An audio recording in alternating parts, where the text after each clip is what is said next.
So unfortunately, we have some cloud at the minute, so I'll try to keep you entertained in other ways. But we'll start over here. This is a piece of Skylab. Has anyone heard of Skylab before? Skylab. So Skylab, to this day, is the only space station that has been exclusively owned by NASA. Most space stations these days are a collaboration between multiple agencies and countries, hence why we have the International Space Station. Skylab was the first one exclusively owned and operated by NASA, and to this day, the only one. Now, it was launched in 1973, and it was manned until about 1974, so just under 1 year. Now, there was three different crews on board at various times, and each crew consisted of three astronauts. So we had Skylab Crew 2 would go up. There was three astronauts. They would spend a couple of months on board. They would come back down, and then Skylab 3 would go up. They'd spend a couple of months on board, and then come back down, and then Skylab Crew 4 went up. And they spent the longest amount of time on the space station. I believe it was about 85 days or so. Now, they'd done many different experiments and observations. They looked at the sun to try to get a better understanding of things about the sun. And they also done a lot of experiments and observations on their human body, because this was the first time, or one of the first times, people had been sort of going up and spending a bit of time in space. What do you think happens in space to your body? That was their question. And so they sought out to do various things, and they learned a couple of things that are useful today. For starters, because you're in a space station, you're falling around the Earth. So you're experiencing weightlessness. There is gravity in space, but we call it a microgravity environment. Because you're falling, and you've got that sensation of free falling, you're floating essentially. You don't have any weight. Now, because you're not using your bones start to turn brittle. Your muscles start to get almost like jelly-like, and your heart as well. Your heart doesn't have to pump as hard because there's not Earth's gravity sort of constricting it as much. So your heart can ease off a little bit. And this is some of the things they learned. Now, this is a problem because, well, if you come back down to Earth and your bones aren't very good, and your heart all of a sudden has to pump harder because it's now under Earth's gravity, you could potentially go into cardiac arrest. So these are some of the things that were discovered. A lot of astronauts these days have to work out up on the space station. If you ever see them doing a video or live stream on the space stations, they're maybe on a treadmill or they're on some sort of exercise machine, just to keep their human conditioning up.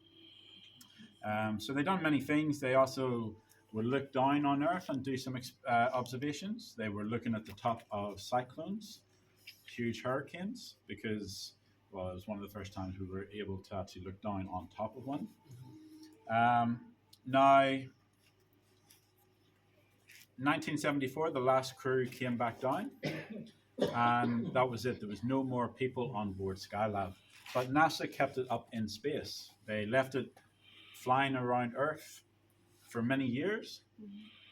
Now, their plan was to eventually send it up higher into space, but they had to build a booster rocket to go up and help lift it up higher into space away from Earth, and that ran into problems, complications, and so year and year went by, and Skylab was still just falling around Earth, orbiting around Earth. And then 1979 came, and there was a problem due to extra activity from the sun. So the sun is constantly giving off charged particles in the form of solar wind or solar flares and things like that. The last couple of nights we've had some aurora up here. So that's the sun's particles bombarding our atmosphere. But in 1979, there was increased activity from the sun, giving off extra solar wind. And this would heat up our atmosphere. So the atmosphere would expand because our atmosphere is just like a gas. And so the Earth's atmosphere expanded, and it actually started to interfere with Skylab falling around the Earth. So it started to induce drag on the space station. And so Skylab got lower and lower and lower, and then eventually it plummeted into Earth. Now, this is a huge problem. This is what's called a uncontrolled re-entry. NASA wasn't sure where it was going to land. It's really hard to predict. It all depends on its angle of re-entry, where it re-enters, how far up in the atmosphere it breaks apart. Many things can influence where the space station is going to crash.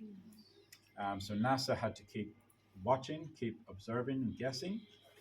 They originally guessed it should land somewhere in the Indian Ocean, but they had an uncertainty of about 200 kilometers radius. That's how uncertain they were. Now, it did end up landing way to the east of the Indian Ocean in a little place called Western Australia, right here. And it crashed into a little town called Esperance. So Esperance is a way down, probably about a good 10, 12 plus hours car journey down away from here. So it's way down towards the southeast of Western Australia, but it crashed into Esperance, Western Australia. Now, it broke apart into smaller bits, and all those little bits rained down on Esperance. Thankfully, nobody got killed. Nobody got hit. I heard a rabbit got squashed. So it crashed, and then, well, the council workers weren't happy because they had to go out and pick up all of NASA's junk. So they fined NASA $400 for littering. Only $400. $400, yeah, only $400. Which NASA, I think, took as a joke. They didn't pay it. They were like, yeah. So that fine went outstanding from 1979 all the way to about 2012, I think it was. And eventually got paid off. But NASA did not pay the fine. It was a radio station in California.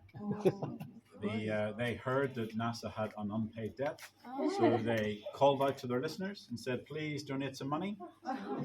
We'll raise $400 to pay back Western Australia. And they did. They raised $400 and they sent it back to the mayor of Esperance. And they sent it as one of those big, large checks. So $400. So that fine has now been paid in full. Now, as I said, Skylab broke into smaller pieces and rained across Esperance. This is one of these pieces. So this is a real part of Skylab. This is part of a real space station. This is one of the oxygen tanks. So it would have liquid oxygen in there, and they would convert that to for the astronauts to breathe because there's no or little oxygen in space, so they have to bring their own oxygen. They'd also mix it with hydrogen to make water, H2O, for the astronauts to drink. So oxygen is very important. Now, the tank itself is very hard. It is made of titanium. Very strong. If I had a gun and shot it right here, the bullet would just bounce off that titanium. However, in space, things falling around the Earth, in orbit around the Earth, travel a lot faster than a bullet. They can travel about 28,000 kilometers per hour. At that speed, a small rock or a bit of screw would go right through the titanium easily. It wouldn't even blink. And that's a problem because then the oxygen is now going off into space and the astronauts will start to realize they can't breathe. So they had to come up with a way to protect the oxygen tanks, essentially make a bulletproof shield for the oxygen. And they did. And this is what this is. This is a bulletproof shield for the titanium oxygen tank. Now, it kind of looks like a wooden fruit basket. This was one of the early uses of fiberglass. And in more particular, or to be more specific, I should say, carbon fiber. So this was an early prototype of carbon fiber. Now, carbon fiber is quite soft, but if you get strands of it and you sort of weave it together, create like a mat, then you pile those mats on top of each other, and then you compress it down and use a high epoxy resin to hold it all together. You get this, an indestructible micrometeorite shield. So any micrometeorites in space would hit that and just bounce straight off it. It's impenetrable. Now, I'll give it, in a few minutes, I'll let you come up and have a touch so you can feel how hard it is. But if you feel the edges, you'll feel it's really soft. So that's where it got frayed. on re-entry to atmosphere, and it exposed the individual fibers. So you can see how soft it really is. And ignore this damage. This was cut out by, I assume, NASA.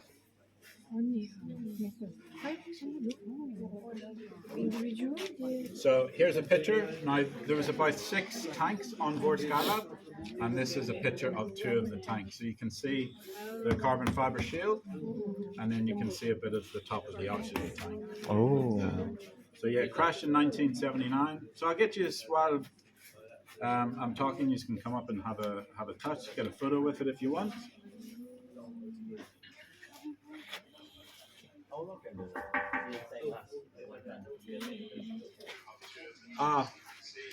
Good question. I'm not too sure actually. Satu tangki boleh bertahan berapa lama? Sebab dia ada 6 tangki. So some people still got a bit. As you can imagine, I believe there were a couple of Australians got a trailer and went around collecting some bits of Skylab, and they drove around the town and said, if you give us $10, you can touch a bit of Skylab, and that was their trinket money. So some places got donated. This got donated to us. Some pieces did go back to NASA. This piece was sent back to NASA. So NASA wanted to do some study on Skylab to try to look at the metal or the structure at a molecular level to try to help them understand what happens to the spacecraft when they plummet back into Earth.